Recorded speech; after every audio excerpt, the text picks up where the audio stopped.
Bonjour à toutes et à tous, bienvenue pour ce 47e hub de Kéran. Un hub Kéran, c'est donc un moment où on essaye de lever un peu la tête du guidon, regarder l'horizon, identifier, ce qui pourrait se passer, dans les prochaines années et solliciter pour ça l'aide de personnes qui, ont, justement une longueur d'avance, ont, travaillé sur des sujets prospectifs, ont testé, des expérimentations, ont des choses à apprendre ou à nous raconter, de ces, des avant-postes où ils sont pour, regarder, un certain nombre de situations.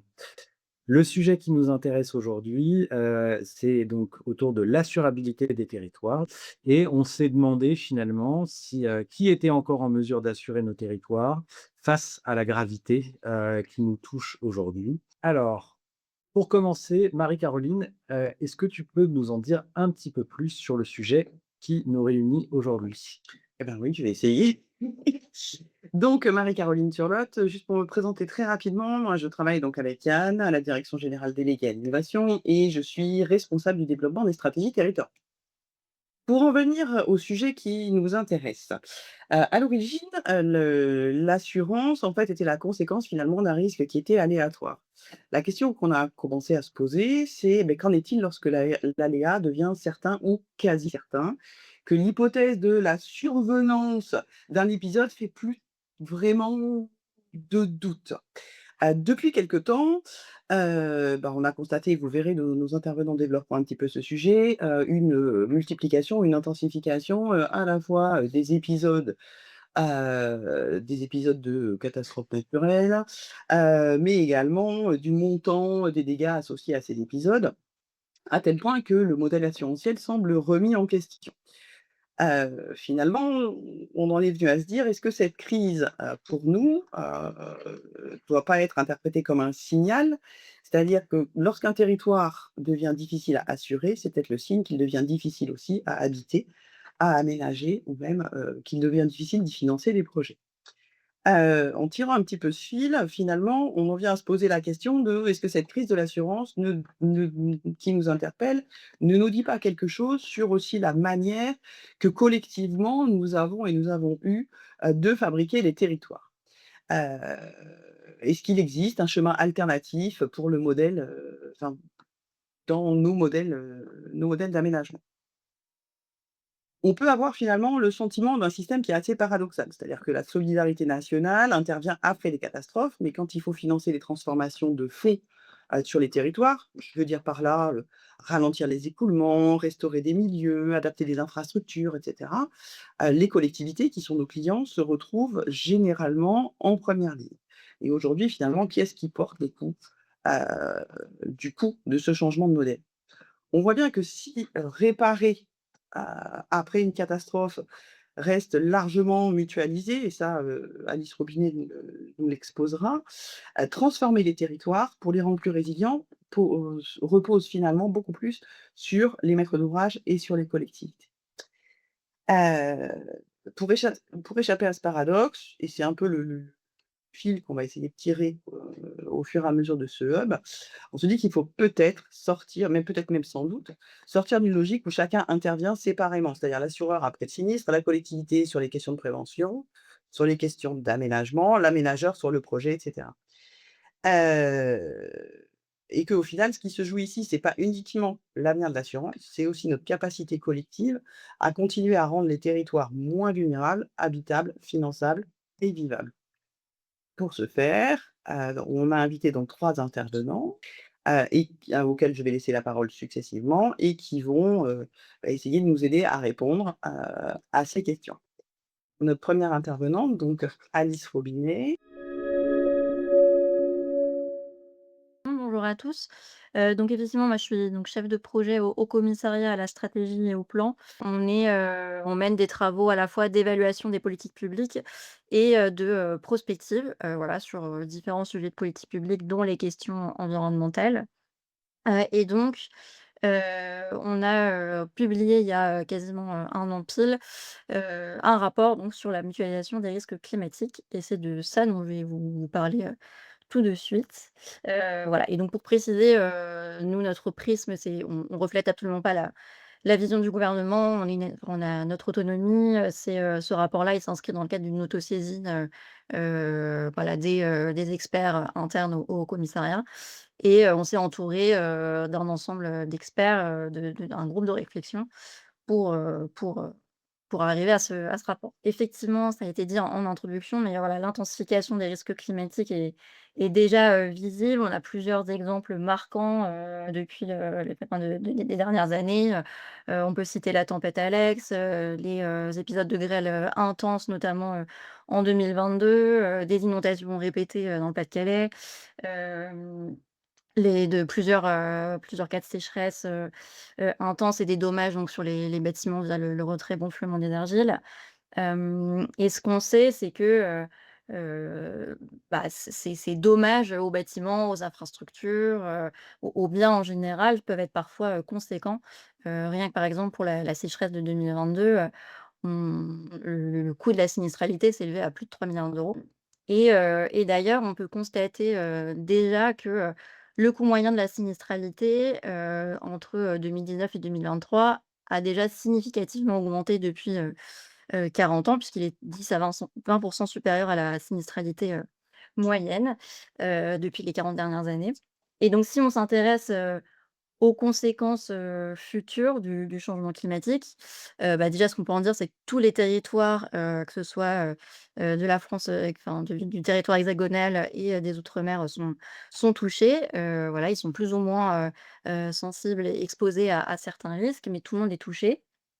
Les conséquences, du changement climatique, elles sont aussi, sociales, puisque, bah, la vulnérabilité, des individus face aux risques climatiques va aussi dépendre, d'un certain nombre de critères.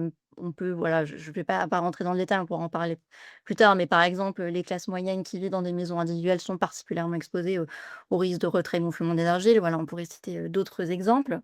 Et maintenant, si on veut un peu anticiper, le coût des dommages à l'horizon 2050, on sait que plusieurs projections, existent, réalisées par les assureurs avec des hypothèses, périmètres différents. Mais c'est difficile de s'accorder sur un chiffre, précis. Ce qu'on peut voir aussi, c'est que ces projections posent déjà question puisque, les projections à 2050 sont déjà, pour certaines inférieures à ce qu'on peut observer, aujourd'hui. Ce qui montre bien, c'est que, l'important, c'est pas tant la valeur moyenne qu'on va observer dans 30 ans, mais plutôt le risque de variabilité, interannuelle des aléas, et ça peut être plus difficile à anticiper. Alors notre système d'assurance, est-ce qu'il est mis en péril par le changement climatique? Bon, ce qu'on peut rappeler déjà, c'est qu'on a un système, donc le régime, CatNat, qui est fondé, sur un principe de solidarité, qui est un exemple assez, unique et qu'on nous envie, souvent. Donc c'est vraiment un système, c'est une extension de garantie, partiellement obligatoire pour tous les contrats d'assurance dommages.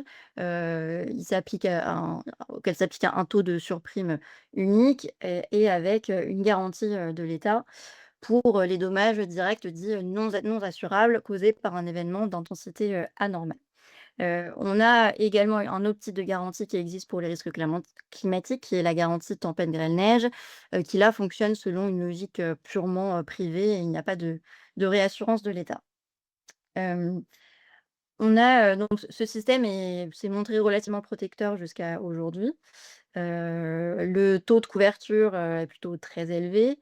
Il est de 97 dans l'Hexagone, il est, plus inégal, dans les outre-mer. Hem, voilà, pour diverses raisons, culturelles, sociales, économiques. Cependant, le changement climatique a tendance à amplifier, les limites de ce système et les failles du marché de l'assurance, en général. Déjà, ce qu'on peut dire, c'est que le régime ne garantit pas, aujourd'hui, la bonne prise en charge de tous les risques climatiques. Je parlais un peu du rétrait-gonflement des argiles tout à l'heure. Typiquement, c'est un type de risque qui fait souvent face à des difficultés, d'indemnisation, notamment pour les ménages. Une partie des risques climatiques donc reste sous un régime purement privé, ce qui parfois peut poser problème, enfin, je parlais de la grêle également, dont on a vu plusieurs épisodes ces dernières années étaient très coûteux, donc voilà, qui amène à remettre en question, la pérennité, d'une couverture, purement, privée pour ce type de risque. et aujourd'hui, même si on a du mal à le chiffrer, concrètement, notamment par manque de données, publiques, on commence à constater que ce régime-là n'empêche pas forcément, des comportements des assureurs en réaction, à la croissement des risques climatiques, hausse des primes, globales, de baisse de la qualité des contrats, voire retrait des assureurs de certains risques ou de certains territoires. Mais comme je disais, pour en tout cas, pour ce qui concerne les ménages, on est plutôt sur des signaux faibles. C'est parfois des témoignages dans la presse suite à des événements, mais on manque encore aujourd'hui de quantification précise. Et en revanche, pour ce qui concerne les collectivités, il y a une plus grosse alerte pour les collectivités puisque, on voit déjà qu'elles font réellement, face à un problème, d'accès à l'assurance.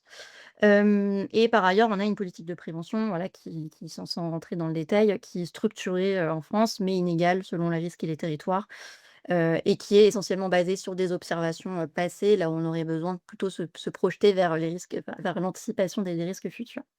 Hem, Finalement, tous ces réflexions, ces constats, ils nous ont amenés à donc se pencher sur, ce rapport au commissariat, se disant que, bah, la question, c'était pas tant de savoir combien de personnes ne pourront plus s'assurer demain, mais comment on garantit le maintien d'une forme de solidarité face à la montée des risques climatiques. Et donc en fait, on a fait le parallèle avec la construction des régimes sociaux au 19e et 20e siècle, en partant du constat que, bah, les conséquences de l'industrialisation, sur les risques sociaux, voilà, qui ont vu émerger un certain nombre de risques qui ne pouvaient plus être supportés par les individus seuls, peut, d'une certaine manière, faire un parallèle avec, le changement climatique, aujourd'hui et les risques climatiques. Et par ailleurs, on identifie un certain nombre de points communs entre risques climatiques et risques sociaux, notamment, leur répartition inégale, le fait que les aléas, sont, en partie hors de contrôle individuel et ils font de manière générale face à des limites de marché, limites qui ont elles-mêmes justifié la création du régime, CatNat, à l'époque. Et par ailleurs, on identifie des termes du débat, communs, avec, les débats qu'il y a pu avoir pour les assurances sociales, qui d'une part, la question du partage qu'on souhaite entre, un régime basé sur la solidarité, mais qui en même temps, ne déresponsabilise pas, je dirais, les assurés, en avec l'idée qu'il faut, dépasser cette opposition entre les 2. Il faut chercher plutôt une voie d'équilibre entre les 2. Si on veut renforcer la solidarité, ça doit se faire, en le conditionnant par des mécanismes de responsabilisation et à l'inverse, si on veut mieux responsabiliser les assurés, on ne peut pas le faire sans donner aux moyens aux individus ou en tout cas aux assurés, de se prémunir contre le risque notamment. Et l'autre terme du débat, c'est, la place donnée à la prévention. On reproche souvent à la sécu d'être voilà, un peu, de faiblir un petit peu quand il s'agit d'inciter à la prévention. Et on a effectivement, en effet, besoin d'un système qui soit davantage articulé entre, prévention, et indemnisation. Et donc on doit vraiment, voilà, quand on parle de prévention, c'est pas que la culture du risque individuel, mais c'est vraiment une véritable politique, même une véritable politique publique. On doit donner les moyens aux territoires et aux ménages de prendre des décisions qui intègrent, la réalité du changement climatique, dans leurs, décisions. Et on doit, voilà, comme je disais tout à l'heure, passer, d'une approche basée sur l'observation passée à une approche, tournée vers l'avenir d'adaptation au changement climatique. C'est dans cet ensemble de réflexions à mener donc, à la construction de 3 scénarios. On s'est entouré pour ça d'un ensemble d'experts du secteur de l'assurance, des risques climatiques et de la protection sociale. Le premier maintient, la structure, actuelle, qu'on connaît aujourd'hui, tout en renforçant la couverture, et en offrant des, garanties supplémentaires en cas de catastrophe naturelle. Et en parallèle, renforce les outils existants de la prévention, et notamment, voilà, propose des choses spécifiques pour des risques, en tout cas des phénomènes qui sont assez plutôt en dehors du régime aujourd'hui, comme par exemple, le trait de côte ou encore en renforçant le fonds Barnier, pour, les travaux des particuliers. Le deuxième, et donc pour financer ce scénario, on se contente de renforcer les outils, existants. Le deuxième scénario, étend le régime CatNat à l'ensemble des risques climatiques, donc y compris ceux qui étaient sous couverture, privée, le retrait-gonflement des argiles, heu et lui, en revanche, passe à un régime d'indemnisation et de prévention entièrement géré par le public. Et pour le financer, on introduit une contribution climatique à la prévention et avec une surcontribution pour les logements vacants et les résidences secondaires. Et donc le troisième scénario, on passe là à un régime proche d'une sécurité sociale climatique, avec un système de couverture divisé par branche selon les risques, un système de cotisation climatique, qui vient, remplacer les primes d'assurance, et une redistribution au territoire à la fois pour l'indemnisation et l'adaptation. Voilà, je présente vraiment dans les grandes lignes parce qu'on n'a pas le temps de détailler plus aujourd'hui. Finalement la conclusion de tout ça, c'est pas l'idée de dire: «Il faut aujourd'hui, on a besoin d'une sécurité sociale climatique». C'est pas du tout, le sens de notre rapport, mais c'est plutôt de dire: «Finalement, le niveau de solidarité qu'on veut pour notre régime, c'est un choix politique.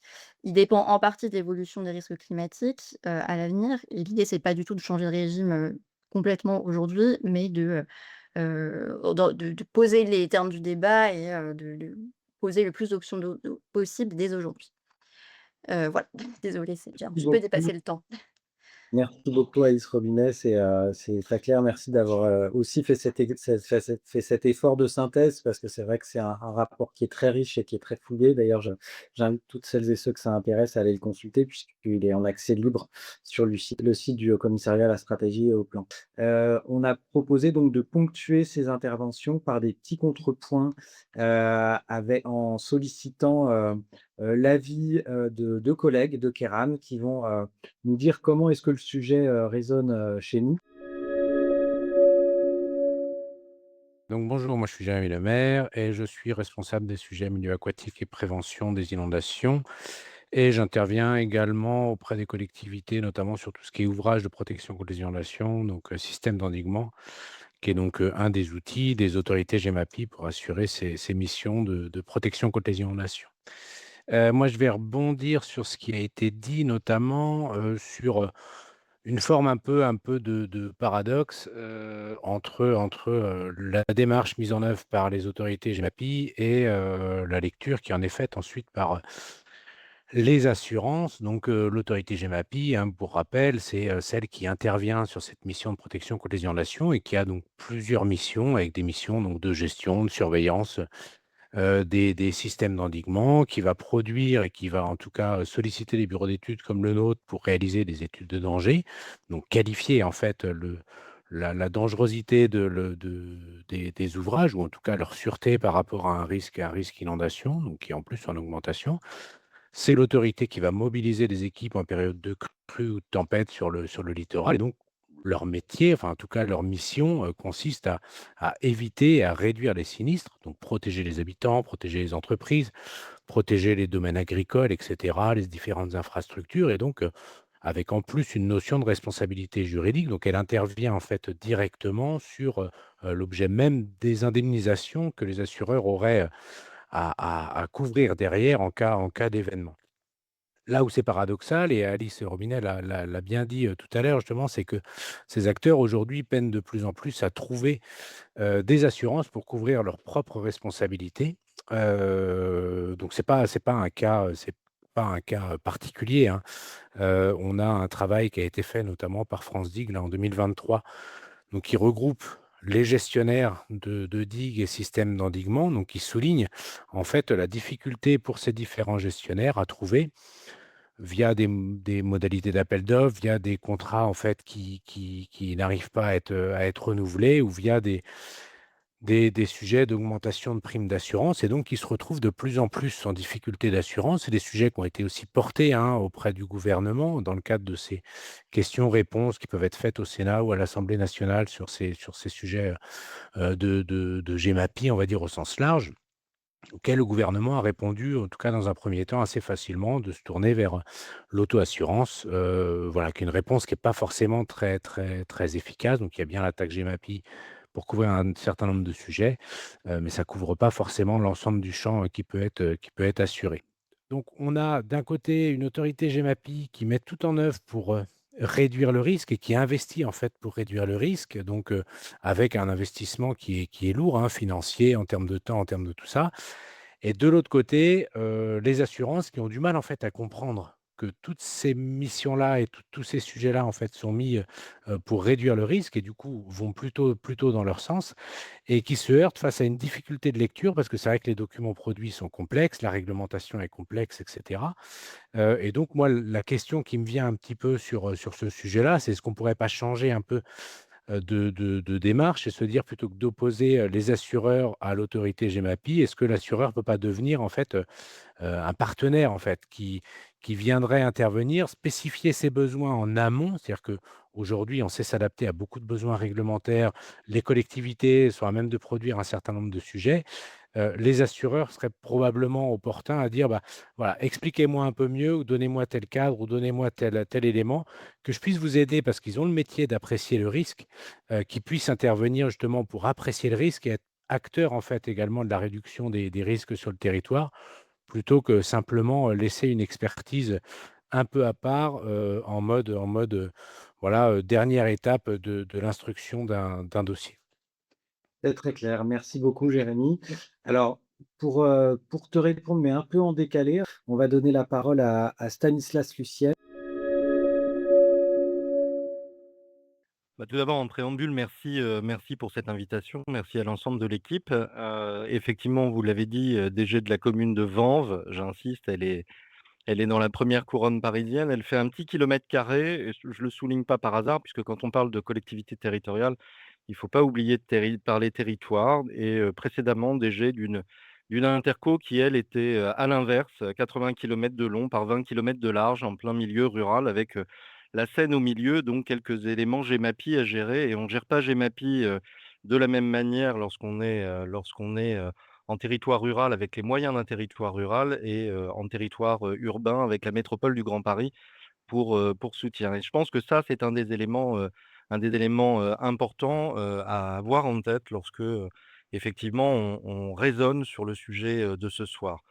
Tout d'abord, je pense que et pardon pour notre représentant des assurances, mais j'ai tendance à dire que l'assureur, en gros, certes, il pense, mais il calcule d'abord et je pense que ça, c'est un élément, c'est sans doute une des singularités, importantes de notre problème. C'est aussi un des horizons, à mon avis, salutaires et je vais essayer de vous expliquer, cela. D'abord, quand l'assureur regarde l'ouvrage hydraulique en zone inondable, l'équipement public en zone de retrait-gonflement des argiles ou un aménagement de bord de mer, il ne voit pas forcément la nécessité sociale, ni le projet de territoire, ni les années de travail de la maîtrise. Il voit d'abord la probabilité, un coût espéré, un ratio sinistre et des primes. Et si ce calcul est défavorable, eh bien, en règle générale, il dit non.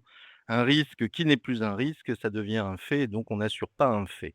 Je pense que, tout d'abord, cette logique assurantielle, il faut la mettre au centre de notre réflexion puisque, pour, comprendre la crise que traversent les collectivités locales, il faut avoir, en tête ce mécanisme de pensée qui est quand même relativement stable depuis près de 200 ans et il y a notamment 2 constats simples.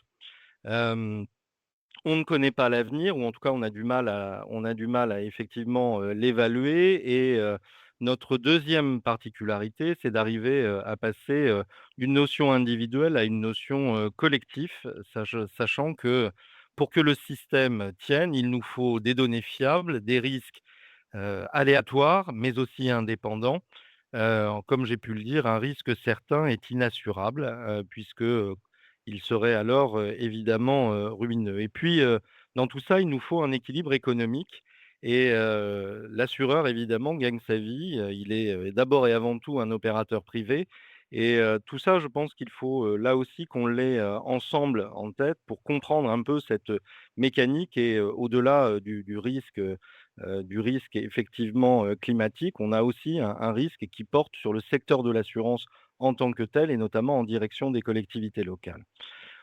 Aujourd'hui, on a ces 3 conditions qui sont, effectivement en tension. Tout d'abord parce que, le marché des dommages aux biens représente, à peine 1,2 milliard d'euros de cotisations par an, c'est-à-dire, globalement, un peu plus de 2. Le marché, des collectivités est un marché, étroit, hyper concentré avec, 2 acteurs, la SMAC d'un côté, Groupama de l'autre, ce qui, effectivement, comme ont pu le rappeler un certain nombre de rapports, est le fait, d'une concurrence hyper agressive, qui commence à partir des années 2010 et qui va amener à ce que la majorité des acteurs, sortent du champ de l'assurance des collectivités locales. Cette crise assurantielle, elle est aussi venue, notamment de 2 opérateurs. Le premier, c'est, l'opérateur de la réassurance et le deuxième, c'est un cadre, européen. En effet, la réassurance d'abord, un assureur ne porte pas seul le risque, il se réassure, il transfère une partie de ses risques vers, des acteurs globaux, des acteurs qui se trouvent à un niveau, international et quand, le réassureur anticipe une hausse de la fréquence des catastrophes et une plus grande incertitude ou, des pertes extrêmes, évidemment, il renchérit les coûts, il restreint évidemment, son appétit pour certaines catégories de risques et cette contrainte remonte peu à peu jusqu'aux contrats proposés aux communes. Ces projections climatiques, vous l'avez dit, donnent aux réassureurs des raisons tout à fait objectives de durcir leur position. La corrélation entre sinistres, événements extrêmes dépasse évidemment les modèles historiques et l'incapacité à calibrer, des distributions de probabilités robustes sur des séries, historiques trop courtes amène évidemment à un certain nombre de retraits. Le cadre européen, lui aussi, a un autre impact, que, évidemment, nous ne regardons qu'assez peu souvent en termes de collectivités locales. Mais, depuis août 2022, la révision de la directive Solvabilité 2 impose à tous les organismes d'assurance, de réassurance, qu'elles intègrent le risque climatique dans leur gouvernance interne. En effet, chaque assureur doit inscrire ses risques, ce qui va conduire évidemment à un certain nombre de groupes qui vont, ensuite être analysés par leurs autorités de tutelle et leur permettront ensuite de garantir, d'amener, la preuve de leur solidité. La taxonomie verte aussi pousse, dans le même sens. Les assureurs doivent publier, la part de leur portefeuille alignée sur les critères d'adaptation climatique et on a comme ça un certain nombre de risques qui sont, déclarés, particulièrement importants. Alors cette crise assurantielle, comment en gros elle impacte, les collectivités territoriales? D'abord, il faut noter que, le coût des sinistres, si on se fie aux différents rapports, en gros, atteignent aujourd'hui, environ 5,7 milliards. Alors chacun a sa manière de calculer, mais on passe en gros de 1,5 à 5,7 milliards au gré des différents, épisodes. Il faut aussi noter que, la crise, spectaculaire que l'on connaît aujourd'hui, reste malgré tout pour les collectivités territoriales encore limitée puisque c'est moins de 4 des communes, qui, ont vu leur prime doubler par un effet de marché public, en fait. Donc on voit que ces augmentations, commencent à se diffuser et on a, pour cela un certain nombre d'études, notamment de la Banque des territoires, qui, nous indiquent que, un peu plus de 12 000 communes sur, 36 000 sont particulièrement vulnérables au risque climatique et environ 5 100, d'entre elles cumulent exposition à la fragilité financière qui conduit, derrière, à terme, à une inassurabilité. Ce qu'on peut retenir, c'est évidemment, un enjeu territorial plus silencieux. La commune, en lisière d'une zone inondable dont la population, les entreprises, les acteurs économiques se retrouvent avec des biens inassurables. Ce n'est plus seulement une question de contrat, c'est aussi et avant tout une question de territoire et l'assurance redessine alors des territoires en dehors d'un PLU, d'un SCOT ou, éventuellement de tout débat public et là, le paradoxe me semble intéressant à mettre en avant, c'est évidemment, le zéro artificialisation nette puisque d'un côté, effectivement, Nous avons des populations qui, si nous devions avoir une approche, et on le voit notamment avec l'inondation, si nous devions avoir une approche où on relocaliserait un certain nombre d'habitats, eh bien, nous serions alors tentés d'aller sur des zones qui elles-mêmes sont par définition difficilement accessibles et notamment avec le ZAN. Donc, on se retrouve dans quelque chose qui effectivement sont presque des injonctions paradoxales et contradictoires entre le législateur, l'assureur et l'urbanisme, qui effectivement deviennent complexes.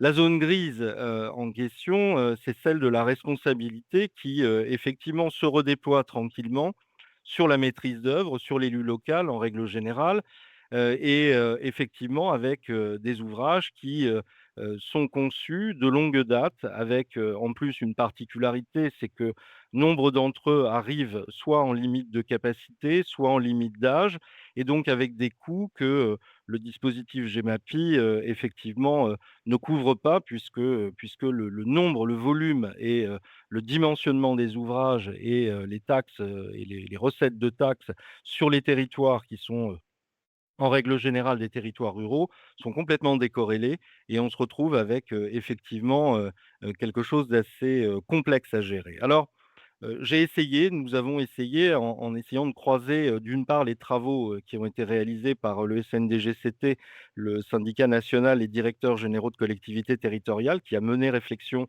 avec un certain nombre de collègues, mais aussi avec la FNOR, m'amène en gros à proposer quelques, non pas quelques réponses, mais en tout cas quelques pistes exploratoires pour essayer de réfléchir sur le thème. Tout d'abord, une conviction simple, l'assurabilité future d'un ouvrage ou d'un aménagement est en train de devenir le critère de conception, et je pense que c'est un élément fondamental, c'est un élément sur lequel nous n'avons pas encore à ce jour consensus. Très objectivement, je pense que si nous allions discuter, dialoguer avec un élu et lui dire que la question centrale, c'est l'assurabilité et non pas l'ouvrage ou éventuellement la visibilité de l'ouvrage, je ne suis pas particulièrement sûr que nous serions forcément entendus en première intention. Le deuxième élément qui à mon avis est particulièrement fort, c'est la connaissance du patrimoine, dans les termes qui sont les termes de l'assureur, et ça, c'est quelque chose de fort. Si vous voulez, les collectivités fonctionnent, comme vous le savez, aussi bien et mieux que moi, par marché public, et à force de fonctionner en mode marché public, eh bien, nous plaçons l'offre à disposition de chacun, et nous attendons de manière un peu je dirais, naturel, que l'offre vienne à nous et que l'assureur vienne vers nous, et pour reprendre le propos de Jérémy Lemaire tout à l'heure, effectivement, c'est central. C'est un changement de posture. C'est un changement de posture fondamental entre, d'un côté, je mets mon offre, et je pense il ne faut pas attendre, et ça c'est une conviction personnelle, il ne faut pas attendre que l'assureur bouge. Fondamentalement, c'est une posture à avoir en tant que collectivité locale. Comment collectivement nous sommes capables à un moment de modifier notre posture et proposer un changement d'approche, notamment en connaissant notre patrimoine, en étant capable de dire quoi, et cetera, et cetera. Nous sommes aussi, et c'est la particularité des collectivités, en capacité sur notre patrimoine tout du moins, d'être notre auto-assureur pour un certain nombre de biens, et d'ailleurs on le devient par force, puisque les comment dire? Les franchises aujourd'hui qui nous sont proposées, et si vous pensez à la ville de Vanves, on est passé d'une franchise de 4 000 € par sinistre à une franchise à 250 000 € par sinistre. Autant vous dire qu'avant que je rembourse un carreau cassé, il va se passer un petit peu de temps. Donc on a, de ce point de vue-là, vraiment un changement, une approche. Est-ce que j'assure tout? Est-ce que je travaille sur tout, et surtout comment je communique? Tout Stanislas, d'abord, oui. pardon, je vous interromps juste un moment parce que, je vous redonnerai la parole après et peut-être on pourra en reparler au moment des échanges, mais je voulais que, Mathieu Pelletier, des assurances Verlingue puisse, en 2 minutes nous apporter quand même, ben, des quelques réactions à chaud, justement d'un acteur du monde de l'assurance. déjà, alors il faut savoir qu'actuellement, de toutes les façons, tous les risques, même actuellement notamment les risques climatiques, sont pas couverts. Il y a tout ce qui tourne autour de la perte d'exploitation sans dommage. Moi, j'avais pu, par exemple, eu les cas de quelques clients, quand on avait eu les grandes inondations, dans le nord, en début 2025. Par exemple, ça peut être des carrières, qui sont inondées et donc, non exploitables. Et en fait, ils ne sont pas couverts par leur contrat dommage parce que les contrats dommages actuels nécessitent, justement des dommages concrets à des biens, et ce qui n'était pas le cas. Il y a aussi tous les sujets de perte d'exploitation pour des magasins ou autres qui ne sont pas touchés directement par les inondations, mais qui peuvent avoir des baisses de fréquentation, qui peuvent durer assez longtemps, hein, lorsque certaines zones deviennent inaccessibles ou que ça touche les populations.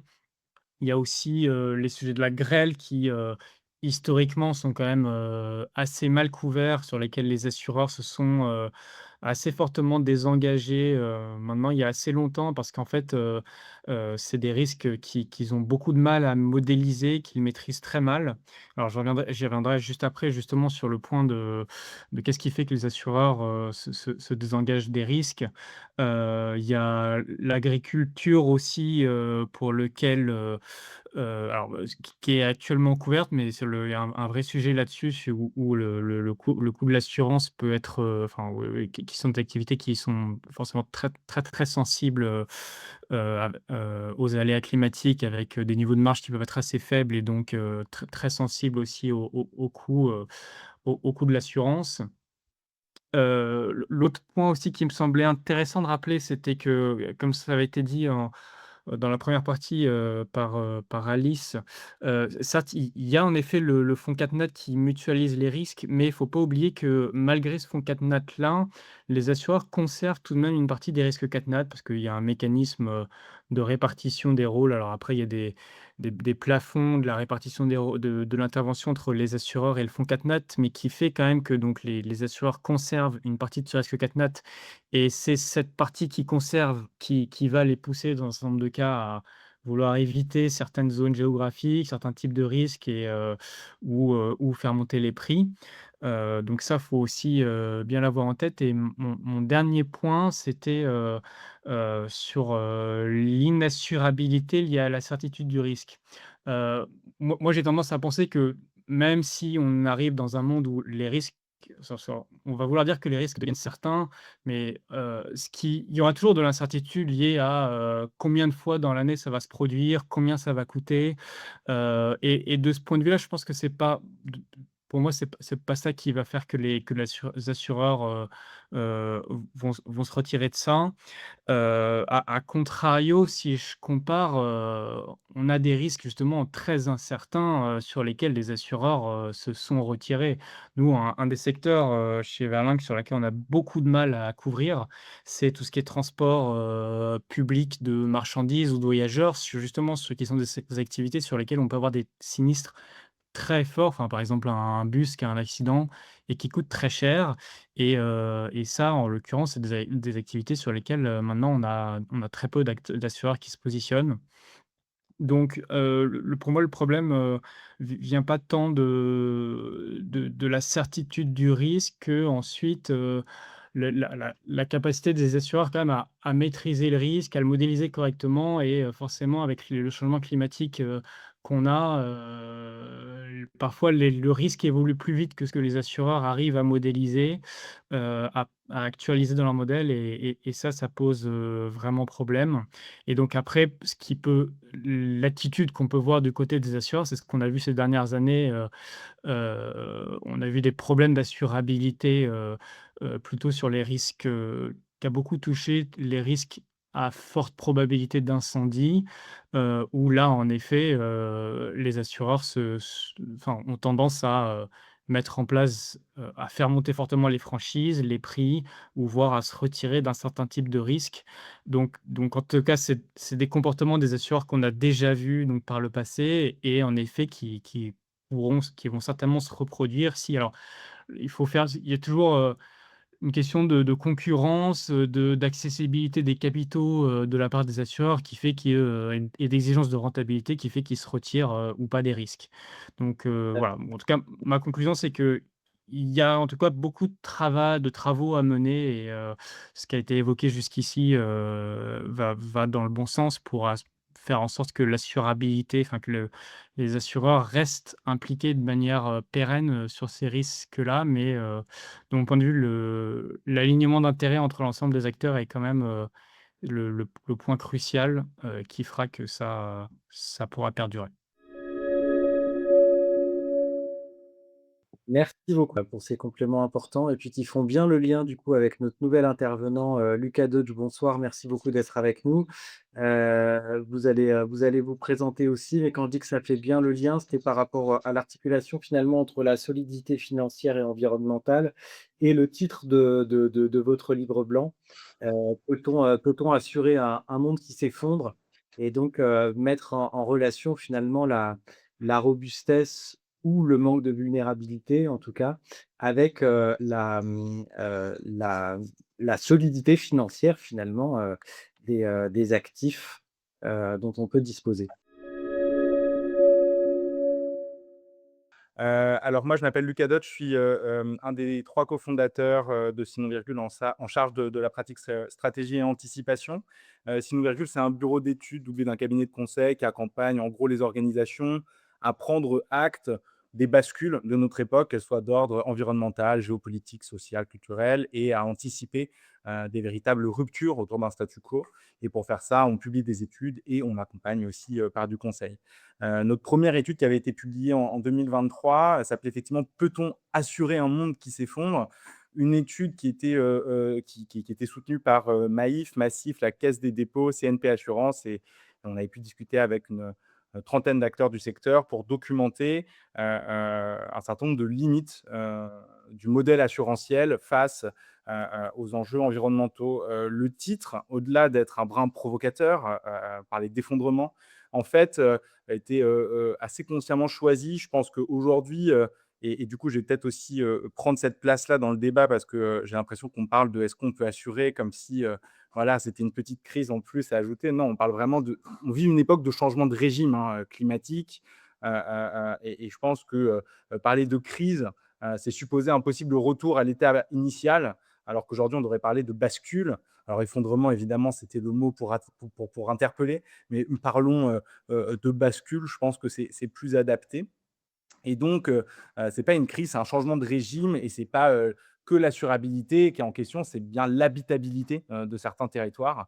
L'assurabilité, servant presque de démonstrateur aujourd'hui à, une forme de future inhabitabilité de certains de nos territoires, puisque, d'ailleurs, je vais reprendre un concept que j'apprécie beaucoup qui a été théorisé par, Diego Landivar, de la chaire Origins Media Lab qui parle de secteurs ou d'organisations sentinelles euh, pour documenter des secteurs qui vont se confronter en avance de phase à un certain nombre de ruptures auxquelles on va devoir tous se confronter dans différents secteurs demain. Et donc, en fait, l'assurance joue un peu ce rôle-là aujourd'hui de sentinelle. C'est les premiers à payer vraiment cher le coût et du coup avoir un modèle économique qui est foncièrement remis en question. Mais derrière, les aménageurs et d'autres acteurs vont connaître la même chose, mais peut-être un peu plus tard parce que la financiarisation de ces impasses tarde à se faire sentir sur leur marché, quoi, pour le dire un peu simplement. Et donc, du coup, l'assurance, dans ce rôle-là, aujourd'hui, elle vit un paradoxe historique qui est passionnant, puisque l'assurance, pour rappel, c'est un marché économique qui a émergé au XVIIe siècle pour financer les prêts à la grande aventure, hein, financer comme ça les expéditions. Et du coup, c'est finalement le mécanisme financier qui a rendu possible la prise de risque pour aller conquérir des nouveaux espaces, des nouveaux territoires. Et aujourd'hui, on est dans un moment de société fascinant où on est trop risqué et trop cher en plus à dérisquer pour l'assureur. Et donc finalement, cette période, c'est une période assez historique parce qu'elle invite de façon assez frontale l'assureur à passer d'un rôle de l'institution qui permet la prise de risque à l'institution qui doit aider à prévenir le risque. Il y a beaucoup d'assureurs aujourd'hui qui se disent on va vers de la prévention, on devient des préventeurs, hein, on n'est plus assureur, on est préventeur, etc. Donc on voit bien qu'il y a une inversion presque totale et c'est super intéressant. Heu et l'autre paradoxe, c'est qu'aujourd'hui, l'assurance, du coup, mais ça revient un peu à ce que je disais, comme étant un peu le premier payeur de ce système-là, devient un peu un parapluie. Derrière, on se cache tous, alors qu'en fait, on a tous, à notre échelle, on prend tous des décisions d'organisation qui construisent l'inassurabilité et l'inhabitabilité. Et donc aujourd'hui, ce conflit financiarisé qui se joue entre les assurés et les assureurs, finalement, quelque part, on pourrait presque dire il a bon dos, quoi, en fait. Hein. L'assureur a bon dos, même si je suis d'accord qu'on pourrait évidemment questionner certaines postures et certains rôles. Mais voilà, il y a aussi dans ces débats aujourd'hui un fort tropisme qui se pose sur le rôle et les responsabilités de l'assureur, qu'on viendrait presque parfois substituer à des décisions de l'État ou des décisions des collectivités. Donc je le reprécise aussi, hein, sans vouloir me faire le défenseur de l'assureur à tout prix. En tout cas, l'assurance prend acte, hein, le monde de l'assurance, on les accompagne depuis cette étude et je vais paradoxalement pas trop parler de cette étude parce que cette étude documentait, hein, ce qui a été dit plus tôt par les autres intervenants en parlant effectivement de sinistres qui deviennent difficilement calculables. Hein, la science actuarielle est mise à mal, d'un surcoût, mais aussi peut-être de ce qui a été moins dit. Un autre rapport de notre étude, c'était de documenter un effondrement des pratiques, hein, de l'assurance qui accompagne une société qui fait face à des risques qui s'intensifient et qui n'ont pas la même teneur, quoi. C'est, pour le dire de façon très imagée, c'est facile d'accompagner un assuré qui a un petit bris de pare-brise, il faut changer le pare-brise. C'est plus compliqué de l'accompagner quand il y a toute sa maison qui s'est fait écouler, qu'il y a potentiellement voilà. Donc, le changement de cadre de la catastrophe naturelle appelle aussi, dans sa violence, dans ce qu'elle génère sur les assurés, une mise à mal du rôle de l'assurance parce que, en tout cas, l'assureur est aussi appelé à gérer cet aspect plutôt humain-là face à des sinistres hors cadre. Mais voilà. Donc, parenthèse sur l'étude et maintenant, extrapolation un peu plus de ce qui se joue aujourd'hui pour l'assurance et de ce que ça doit nous renseigner, notamment en tant qu'aménageur. Aujourd'hui, l'assurance met le curseur, et a raison, hein, en IARD en tout cas, sur la prévention et l'adaptation. C'est un nouveau pilier stratégique qui est central pour essayer de repousser les limites de l'assurabilité. Et on voit émerger des modèles hyper intéressants comme l'initiative Geoia. Tout à l'heure, je crois que c'était Jérémy Lemaire qui se demandait pourquoi est-ce que les assureurs n'accompagnent pas mieux sur les mesures d'adaptation, etc. Donc Geoia, c'est justement ça. C'est une initiative co-portée par Generali, Maïf, Sogé Assurance, Saretec côté maîtrise du risque et je crois aussi une filiale de Vinci et qui va du coup se mettre au service des assurances pour venir auditer la vulnérabilité et du coup conseiller, accompagner des mesures d'adaptabilité, d'adaptation pour in fine repousser les limites de ce qui est assurable ou pas assurable, quoi. Donc ça joue un peu ce rôle-là. Il y a aussi d'autres démonstrateurs étrangers de ce virage vers l'adaptation qui permettrait de repousser les limites de l'assurabilité. Je pense notamment à un acteur financier américain, je crois, qui est en Caroline du Nord, qui a lancé un cat bond, donc une obligation de catastrophe naturelle, qui est une sorte de mécanisme de financier qui permet aux assureurs de se réassurer par une financiarisation de leur prise de risque, un peu comme l'État émet des obligations d'État. Bon, l'assurance pour mettre des obligations catastrophe naturelle. Moi, je peux en acheter. S'il n'y a pas de catastrophe naturelle, je fais un très gros profit. Et s'il y a une catastrophe naturelle, l'argent est utilisé pour dédommager. Et donc cet acteur-là a créé un produit financier où la couverture est modulée par les solutions d'adaptation qui ont été mises en place sur le bâti. Plus on a mis en place de choses qui vont permettre au bâti d'être plus résilient, plus adapté, plus il va être couvert. Donc il y a un peu cette espèce d'incitation. On voit un premier démonstrateur qu'il va y avoir de plus en plus une reconnaissance économique favorable de l'assureur sur des mesures d'adaptation. Et ça, c'est intéressant. Maintenant, aujourd'hui, l'adaptation du territoire français, on le sait, les chantiers d'adaptation, c'est des coûts qui sont énormes. Et il y a plusieurs freins aujourd'hui au fait qu'on s'adapte, on va dire, à la bonne vitesse par rapport à l'augmentation. Justement, on ne s'adapte pas à la bonne vitesse, mais il y a plusieurs freins qui peuvent expliquer cela.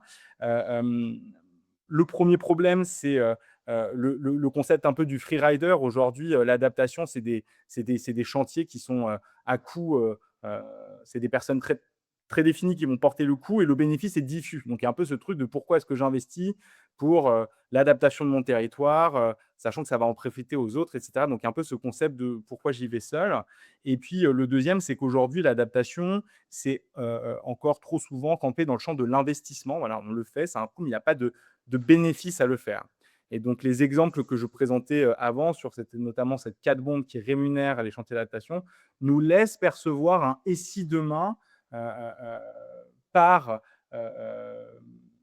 la mise en place, de reconnaissance économique, sur des, chantiers, la mise la des chantiers d'adaptation, pardon, il y avait la possibilité de créer une véritable économie de l'adaptation et donc de la résilience et donc de l'assurabilité. Là où aujourd'hui, c'est un peu trop, des chantiers au bon vouloir, de ceux qui les portent que d'investir dans des mesures d'adaptation qui soient musclées. Et donc cette bascule vers la réciprocité, c'est un peu ce que je vous propose d'explorer. Cette idée qu'en fait l'assurabilité, elle a été fabriquée un peu comme un commun négatif par des décisions d'aménageurs, par, des décisions, de différents acteurs. On a tous plus ou moins construit notre inassurabilité et aujourd'hui, bah, on a cette opportunité de changer de rapport et de finalement, inverser, cette idée-là et de reconnaître l'adaptation, pas comme un geste de conception, pas comme un coût, mais vraiment comme, un service rendu avec une valeur économique. Je peux essayer de donner des exemples, pour l'aménageur, mais, est-ce qu'aujourd'hui, quand on désimperméabilise une cour d'école, finalement, est-ce qu'on ne peut pas reconnaître ça comme une zone qui va ralentir l'écoulement, soulager le réseau aval et être récompensé comme tel? Est-ce que quand on restaure un milieu, quand on rouvre une zone d'extension de crue, finalement, on vient protéger tout un bassin? Est-ce qu'on ne pourrait pas contractualiser pour valoriser comme tel et être payé pour ça? Pareil pour les différentes solutions fondées sur la nature. Est-ce que quand j'en mets en place, est-ce que je ne peux pas attendre, en tout cas espérer une modulation de prime ou voilà, ce genre de choses-là. Donc il y a un peu cette idée d'aujourd'hui de créer les modèles de réciprocité économique qui vont permettre à chacun de poser les pierres voilà, d'une véritable économie de la résidence sur les territoires. En tout cas, c'est une perspective qui s'ouvre. Ça peut paraître utopique, je l'assume, puisque finalement, aujourd'hui, je pense on n'a pas le choix que d'essayer de chercher un peu au-delà, parce qu'entre des assureurs qui se repositionnent ou se désengagent, l'État qui se retire, qui va occuper la place finalement? Heu, donc voilà, c'est un peu la question avec laquelle, je vous laisse. Merci beaucoup Lucas et en plus, c'est une question qui fait très bien la transition aussi avec, un nouveau témoignage. Marc Messager, tu es, nouveau collègue chez Keran. Bienvenue, tu viens de démarrer, une mission en tant que responsable du domaine aménagement côtier chez Créocéan et donc la question de l'adaptation des territoires littoraux, bah, c'est, un peu le cœur de ton sujet. Est-ce que, en 2 minutes, tu peux nous dire aussi un petit peu comment est-ce que tu perçois ces enjeux de la durabilité du territoire et par rapport au métier de l'adaptation de ces territoires, particulièrement exposés? Merci. Il est vrai que, par rapport, je dirais, alors de façon assez simple et pour essayer de donner des exemples concrets d'études, il est vrai que dans le cadre de l'après Xynthia, qui a eu lieu donc en 2010, on a eu beaucoup d'évolutions réglementaires et qui a permis le développement de protection sur les littoraux, mais aussi, via des analyses coût-bénéfice, bah, de finalement, protéger plutôt les espaces urbains, que les espaces ruraux, ce qui s'entend malgré tout. Ça pose la question de l'équité par rapport à l'inondation, notamment littorale. Moi, je suis assez intéressé de l'idée d'une réciprocité économique. D'autant plus que sur les littoraux, aujourd'hui, on a beaucoup de problématiques, pour, conseiller, de façon claire les collectivités vis-à-vis du changement climatique. On a finalement une variabilité énorme, de quand on considère, par exemple, une hausse du niveau marin de l'ordre de 60 centimètres d'ici à 50 ans, c'est-à-dire, le temps de la durée de vie d'un ouvrage, se pose la question, de quel scénario, on choisira en termes d'émissions de gaz à effet de serre, dépendant bien évidemment de l'ensemble des politiques, mondiales face à ça. Donc, se pose la question finalement de ces choix et de bien conseiller les collectivités, Moi, je suis persuadé que de toute façon, on passera nécessairement par l'adaptation et des études de recul stratégique, pointeront leur nez, d'ici quelques années. Donc recul stratégique égale, bien évidemment, la question, difficile de relocaliser, les enjeux. Ce qui n'est pas simple, on le voit déjà et notamment par des études passées, exemple Lacano. Merci beaucoup Marc, et merci beaucoup à tous nos intervenants. C'est parfait puisqu'il nous reste, on est exactement dans le timing pour, vous donner la parole, donc vous permettre de poser vos questions à notre panel d'intervenants. On a vu que c'était très riche, il y a plein de directions, différentes qui ont été abordées.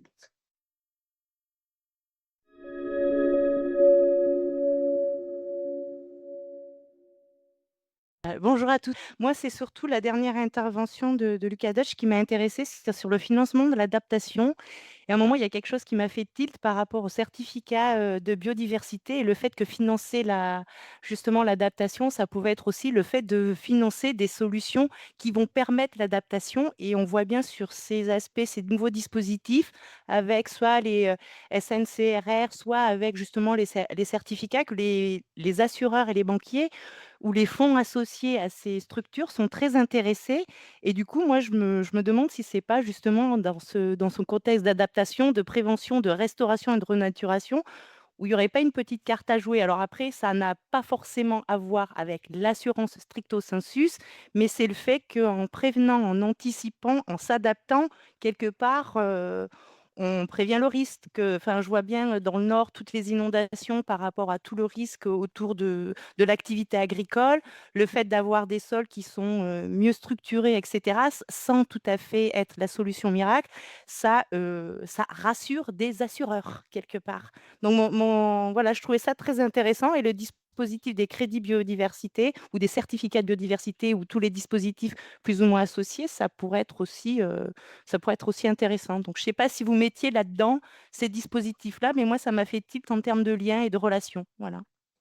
Oui, alors, merci beaucoup pour le commentaire. Je ne les mettais pas. Enfin, oui, tout à fait, ça participe à cette logique-là. Et je vais aller encore plus loin. Vous dites c'est financer la renaturation, c'est pas forcément pour l'assurance. C'est pas tout à fait vrai. Nous, on a exploré notamment avec différentes équipes chez Maïf la possibilité d'imaginer des dispositifs d'assurance pour le vivant, pour la biodiversité, en faisant le lien entre un territoire vivant, hein, avec une bonne santé du vivant, c'est un territoire plus résilient et donc finalement plus assurable. On le sait aujourd'hui, il y a des liens qui sont faits très directement entre différents services écosystémiques. Je pense notamment aux lombriques. Hein, la présence de lombriques dans les sols va faire drastiquement baisser la vulnérabilité sur les questions de sécheresse. Et donc finalement, il y a des liens à faire comme ça entre santé du vivant et assurabilité territoriale complètement. Merci beaucoup Lucas. Moi, je voudrais extrapoler aussi cette question, à Alice par rapport aux scénarios sur lesquels vous avez travaillé. Est-ce que justement la question de Christelle, on pourrait imaginer que vous qui avez travaillé sur une approche plutôt macroéconomique du régime de notre capacité finalement à nous assurer et à assurer nos territoires en France, est-ce qu'un transfert d'efforts financiers de l'assurance vers la résilience est une option que vous avez étudiée. Elle semble se retrouver un petit peu dans votre premier scénario, mais est-ce que, est-ce que finalement, arrêter de chercher à s'assurer, mais mettre tous nos moyens sur la capacité de résilience, sur une plus grande robustesse finalement, c'est un effort économique qui est rationnel et que vous avez étudié? Bah, on n'a pas de scénario où on abandonne complètement, la partie, indemnisation ex post, mais effectivement, enfin, toute la logique, enfin, toutes nos réflexions et la logique des scénarios qu'on a pu construire, c'était vraiment en partie comment on réintroduit ce lien entre, le besoin de renforcer de la résilience, en amont, donc de ne pas attendre que le risque, se produise, mais quand même maintenir un régime qui est suffisamment solidaire, parce que, bah, mine de rien, on ne maîtrise pas, enfin voilà, le changement climatique est là et donc il va y avoir des inondations, il va y avoir des sécheresses et cetera et donc on a quand même besoin, enfin, on ne peut pas se prémunir à 100 contre les risques. Hem, mais donc oui, en fait, on a enfin, la question du renforcement de la résilience, elle est là, dans tous nos scénarios. Elle est, je sais pas, peut-être enfin voilà, si je peux donner un court terme un exemple, pour le 1er scénario, où là, on a un petit peu réfléchi à comment enfin alors enfin bon, déjà on a introduit un principe alors de reconstruction résilience, donc c'est un petit peu paradoxal parce qu'en fait, on parle de renforcement de la résilience, mais après un sinistre. Mais c'est actuellement quelque chose qui est un peu, absent du régime actuel. C'est-à-dire qu'on a tendance à reconstruire à l'identique, cette reconstruction, à l'identique ne permet pas, disons, de retenir un peu la leçon du manque de enfin, la trop grande enfin, du manque de résilience, heu, à un instant T. Et donc voilà, c'est un peu le genre de principe, qu'on introduit. On introduit également, des solutions, enfin voilà, de financement, de la prévention pour alors enfin voilà, nos scénarios sont vraiment pour les ménages, hein, mais on pourrait facilement étendre la réflexion aux collectivités. Mais on prône une extension du périmètre du fonds Barnier notamment, qui aujourd'hui est loin de financer l'ensemble des risques climatiques. Je parlais du retrait-gonflement des argiles, pendant ma présentation. En pratique, les ménages ne peuvent pas enfin n'utilisent pas, n'ont pas accès au fonds Barnier pour se prémunir contre ce type de risque. Le recul du trait de côte, voilà, on en a parlé, on n'est pas vraiment sur un risque, effectivement, parce on est dans un cas d'un phénomène certain, mais néanmoins, on n'a pas vraiment aujourd'hui de politique d'accompagnement, des ménages ou des collectivités pour, voilà, financer, la relocalisation, en tout cas le retrait stratégique dont vous parliez, Marc tout à l'heure, voilà, donc c'est le genre de proposition qu'on fait.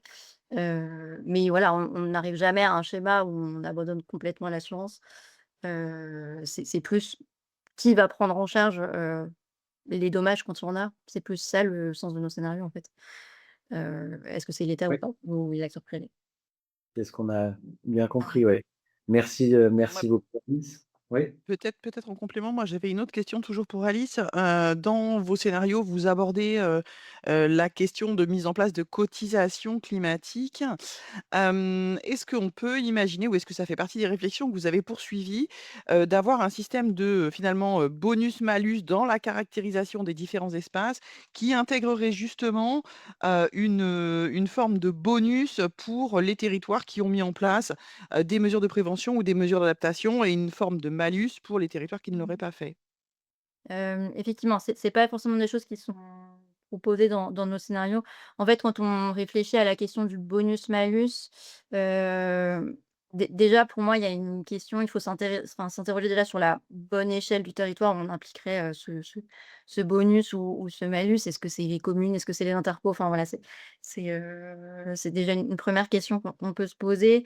Peut-être que, la limite de ce type de dispositif, ce serait qu'elle risquerait de pas bien prendre en compte les capacités inégales des territoires à, investir dans l'adaptation et elle tient pas forcément compte aussi du caractère enfin, de l'interdépendance entre les efforts de prévention qui peuvent exister. Je m'explique, par exemple, en territoire, montagneux, les, investissements pour la prévention, des inondations, voilà, dans des ouvrages de prévention d'inondations, de communes en amont, vont, avoir un effet déterminant pour d'autres communes qui sont situées en aval.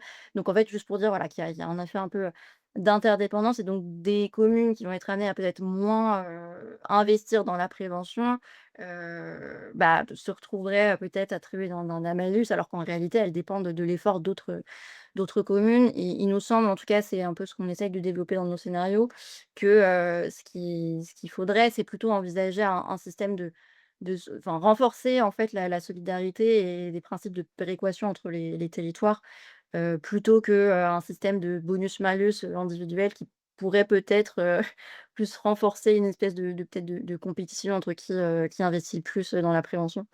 Voilà. Mais voilà, c'est un peu le type de réflexion qu'on a eu là-dessus. Merci. Caroline, je crois que tu avais une question? C'est simplement pour savoir par rapport aux nouveaux matériaux que nous, on peut utiliser, par exemple, pour essayer d'avoir, plus d'infiltration ou enfin, des matériaux plus locaux ou alors, des matériaux recyclés typiquement. on a ce problème aussi d'assurance. Enfin, en gros, on doit prouver qu'il est aussi bien qu'un matériau neuf. Du coup, je me posais la question de ces questions d'assurabilité sur ces nouvelles solutions. Bah, voilà, comment vous appréhendiez ça? Et est-ce qu'il y a vous voyez des solutions, alors je sais pas lesquelles ça pourrait être aujourd'hui, mais pour essayer de valoriser ou en tout cas de faire en sorte que ça soit pas trop un frein? Parce qu'aujourd'hui, clairement, les maîtres d'ouvrage, il y a un gros frein et des fois on recule en fait, sur ces nouvelles solutions parce qu'on n'ose pas y aller, quoi. Alors Caroline, c'est tout à fait possible d'assurer, simplement il faut du temps. L'assureur n'est pas contre les techniques, innovantes, simplement il lui faut du temps pour, apprécier, les nouveautés parce que c'est un risque, il ne connaît pas. Donc il a besoin de comprendre la démarche, mais il est tout à fait prêt à nous accompagner. Le souci étant, c'est qu'il y a des contraintes avec les missions et les délais, un peu aussi politiques des communes face à la réalisation des ouvrages. Et c'est là où se trouve la contrainte, c'est entre le temps où ça se met en place entre vous et l'assureur et le temps de l'ouvrage qui doit être terminé à tel moment. C'est là la plus grande, complexité. Mais il ne faut pas, se dire que l'assureur dit forcément non. Il lui faut juste du temps. Voilà. Et peut-être pour prolonger le bout de réponse d'Agnès et puis peut-être pour renvoyer la balle, à notre maître d'ouvrage, enfin Stanislas, je suis désolée.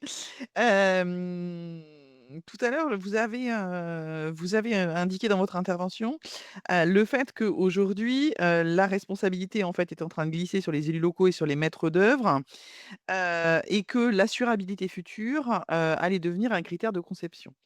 Moi, j'aimerais vous entendre un petit peu plus sur ce sujet, parce qu'une des questions, quand je tire un petit peu le fil, de cette question d'assurabilité critères de conception, c'est est-ce que ça, c'est compatible? Vous avez beaucoup parlé des, règles de la commande publique et de la façon dont sont montés les marchés.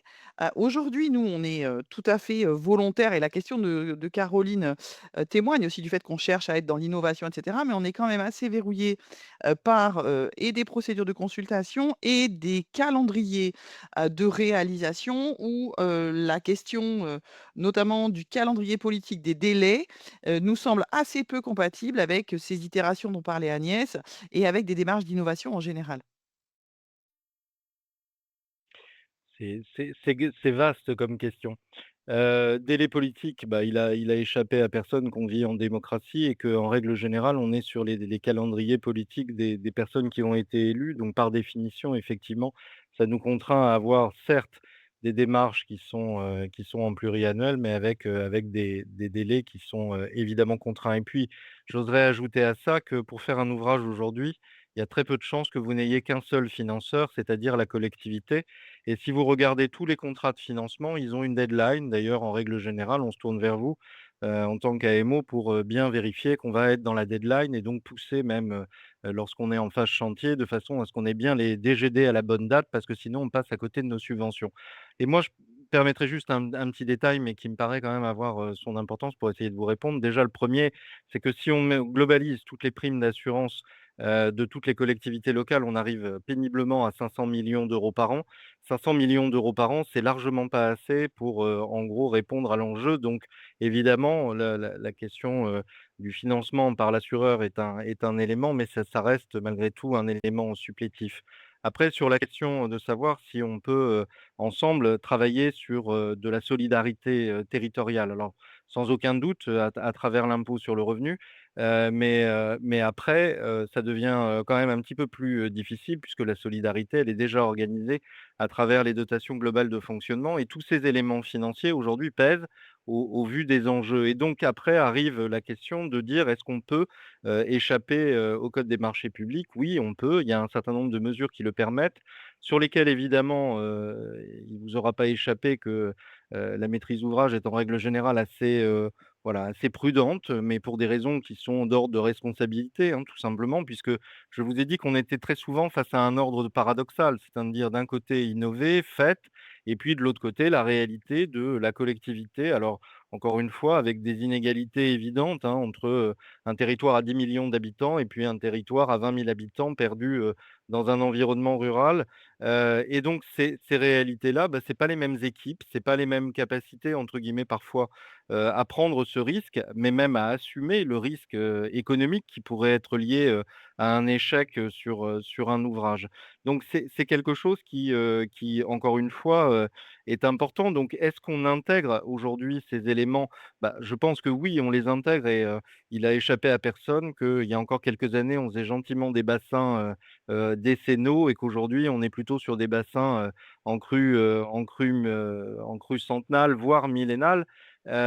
Oui, on les intègre bien sûr et puis, vous êtes là, évidemment pour nous y accompagner. Après, on a aussi une limite et je pense que celle-là, il faut pas la minorer et donc, encore une fois, si, les systèmes, le permettent, aucun problème, mais il y a une limite, c'est une limite financière. Le coût de l'adaptation, c'est pas un coût de quelques milliers d'euros, c'est un coût de plusieurs milliards d'euros. La dernière estimation, on parle de 1 500 milliards d'euros, hein. C'est ça l'enjeu aujourd'hui et c'est un enjeu qui est pas porté par l'État, seul, c'est un enjeu qui est porté par le monde local et je vous redonne, une échelle, mais je l'aime bien. Pour gérer mes 600 kilomètres de voirie, j'avais 1 600 000 € par an, c'est-à-dire de quoi faire l'entretien. Je vous cache pas que quand vous avez 80 de territoire rural, avec, effectivement quelques bassins, qui datent d'un autre temps et que vous devez, assurer votre GEMAPI qui va bien avec vos 300 000 € par an, c'est un peu court quand même. Donc c'est là aussi la question d'enjeu et encore une fois, c'est pas pour faire des robades, c'est au contraire pour dire et affirmer ce que je disais un peu plus haut, c'est-à-dire que la crise de l'assurance et je rejoins, l'intervention précédente, est une crise révélatrice. Ça n'est qu'un révélateur. Est-ce que, entre guillemets, les collectivités dans leur ensemble ont pris conscience d'un certain nombre de choses? Oui, bien sûr. Est-ce que, entre guillemets, on fait appel à vous? À l'évidence. Est-ce que derrière, nous avons les moyens collectifs de financiariser, et de solvabiliser, les enjeux? Ça, c'est l'élément clé et à partir de là, on est capable de répondre, on est capable de faire et quelle que soit la mécanique de prélèvement, ça de ce point de vue-là, elle est, voilà, elle est complètement ouverte. Mais aujourd'hui, avec une taxe GEMAPI et des impôts sur un territoire qui parfois fait plusieurs, centaines, voire milliers d'hectares, au vu, quelque part de sa faible population, vous avez évidemment des inégalités fortes et on se retrouve avec des décalages qui sont des décalages importants. Sur la question qui a été évoquée tout à l'heure, qui est pertinente, qui est celle de dire: «Est-ce qu'on ne doit pas se retrouver avec du bonus-malus en direction des territoires qui se seraient adaptés?» Alors on va se retrouver avec, l'enjeu central, c'est la diagonale du vide française, avec des endroits, des espaces sur lesquels, bah, évidemment, on va pouvoir le faire parce qu'ils sont tirés par, un fait métropolitain extrêmement dense et puis à d'autres endroits, eh bien, on se retrouvera à pénaliser, donc à encore désertifier et derrière ces éléments et je pense qu'il faut pas le minorer, il y a un enjeu d'aménagement du territoire, il y a un enjeu d'habitabilité, ça a été dit, tout à l'heure, mais il y a aussi un enjeu d'égalité de tous devant, le service public, l'accompagnement et là aussi, je pense qu'on a pas mal de boulot. Alors, pour répondre plus spécifiquement, est-ce qu'on peut utiliser des nouveaux matériaux et cetera? Oui, bien sûr, toujours.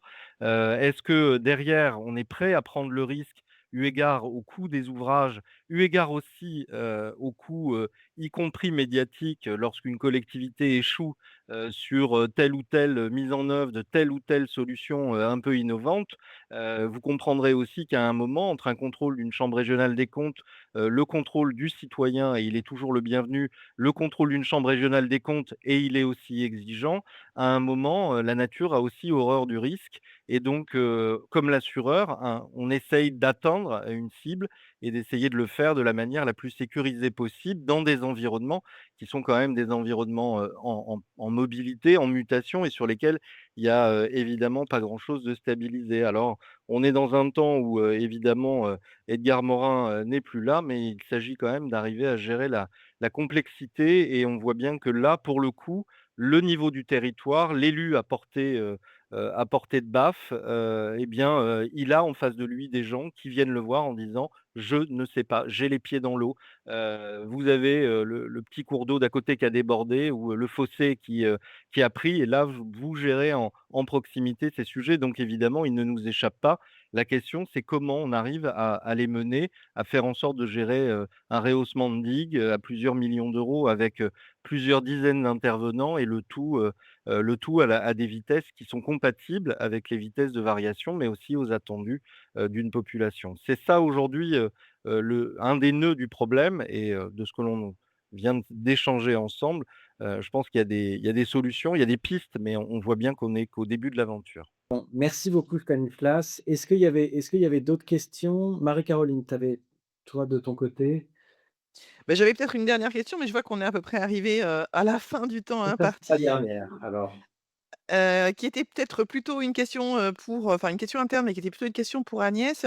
On a échangé, sur ces questions d'assurance, heu, voilà, enfin, dans les couloirs, on va dire ça comme ça.